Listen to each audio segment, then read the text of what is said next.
साहब आप यहाँ से चलो, मैं नहीं तो गोली मार दूंगा। अल्लाह अकबर, आपको गोली मार दूंगा। अल्लाह अकबर। निकल जल्दी से। चलो चलने निकल आ यहाँ जाओ से।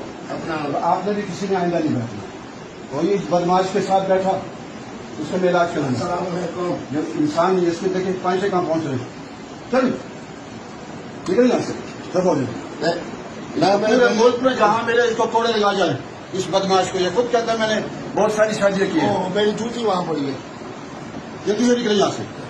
और आप लोग यूं इनके साथ क्यों बैठे, इस बदमाश के साथ जो कहता है मैं बहुत सारी शादी करता हूँ, नया दीन बनाया इसने। कप्तान लाल मस्जिद में आपने नहीं आना। अगर लाल मस्जिद में आए तो मैं यहाँ आपको कोड़े यहाँ बांध के ना कोड़े लगाऊंगा, या संसार करूंगा। हाजिर जनाब, हाजिर। यहाँ से